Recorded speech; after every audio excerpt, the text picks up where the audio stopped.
So update ulit tayo dito sa ating nire-restore na Pajero guys. So wala na sa makina yung problem natin. Yung ating 4x4 is gumagana na. So dito naman sa loob, nung nag-test drive ako, hindi gumagana yung ating speedometer. So ngayong araw na to yung susubukan kong ayusin. Ito may testingin muna tayong sensor kasi sensor type ang Pajero eh. Hindi to cable type.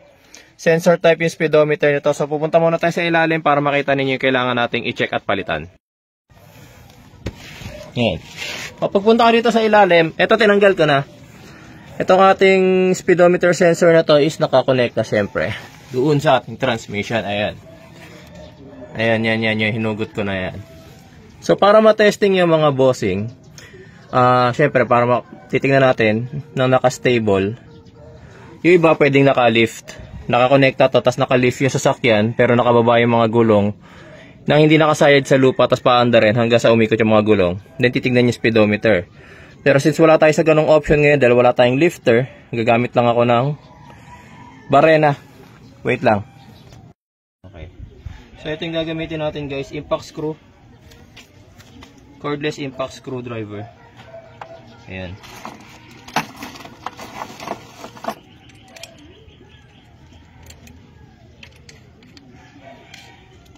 Ayan. Okay. Tapos, yung sensor, gamit itong impact screw natin. Paikutin ko. Dito ako sa likod para medyo makita.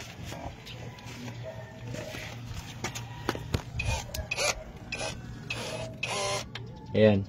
Balikan ito yung pagtetest. Hindi nyo na lang makikita ng actual. Pero titingnan natin doon sa taas mamaya. Papapuntahin natin doon si Mrs. Basta tetesting ko gamit to. Ito naiikot ko naman eh. Oh. Sige, doon ka sa taas mami sa may gauge. Tapos silipin mo. Check ko na. Sabi mo kung maanda ng speedometer. Ano? Hindi. Ito ba yun? Oo. Hindi. Hindi? Ito. Wala? Wala. So, hindi talaga siya gumagana. Oo, wala. Oo. Okay. Sige. Na-testing natin, hindi siya gumagana. Actually, nag-order na nga pala ako nito. Sa Lazada lang muna ako nag-order. Replacement lang muna. Imumurahin para malaman lang muna natin kung yun talaga yung sira. Okay, so kasi kapag nagte-testing ako ng ganyan, dun muna ako sa murang parts. Kapag doon ka kasi sa original parts tapos hindi ito yung sira, so sayang, di ba? So at least kapag mumurahin at hindi ito yung sirang parts, madali magpalit. Hindi ganun kabigat. Okay, so testing ko muna tayo, kakabit ko lang. Kailangan lang tanggalin to guys. Para mahugot ninyo yung socket. Ay yung sensor. So ito, may polarity sa loob. Actually hindi niya mapagbabaliktad yung lagay niya kasi merong mark dito, tapos dalawang mark. Ayan o, ganun din yung papalit nyo. So kapag baliktad ng lagay niya, syempre hindi naman niya papasok. Ayan. Tapos bago natin ibalik yung lock, testing natin ulit. Doon ka ulit sa taas. Start mo na lang uli yung natin.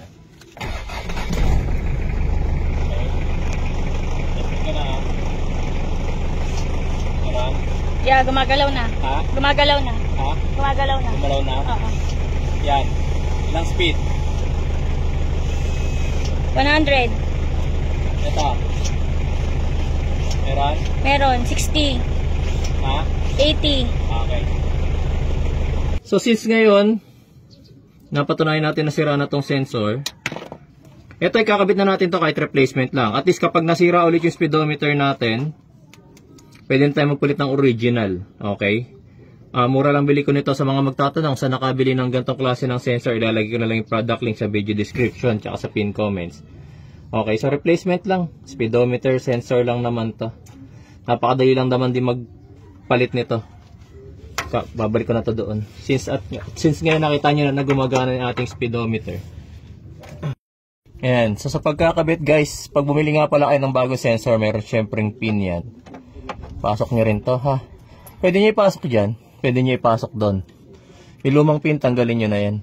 Ito. Okay. Tapos ito, kinakabit na lang yan. Ano to? May thread. Pinipihit na lang. Pinipihit na lang yan. Pero bago nyo pala ikabit, mali ako. Huwag nyo muna palang ikabit yung harness. Mapipilipit kasi yung harness habang pinipihit nyo eh. Tatanggalin ko muna pala ito ulit harness. Yan. Kapag napasok nyo na, pipihitin nyo na lang. Bilis lang magpalit ng sensor guys. Ayan. Pwede kayong gumamit ng liabe para medyo sikipan, pero wag sobrang higpit guys ha, kasi plastic tong sensor natin. Plastic, mapuputol yan. Actually, kapag ang sikipan nyo na yan ng hand nyo, konting sikip na lang gamit ng liabe. Tapos, ikakabit nyo na ulit yung sensor. Tapos, okay na.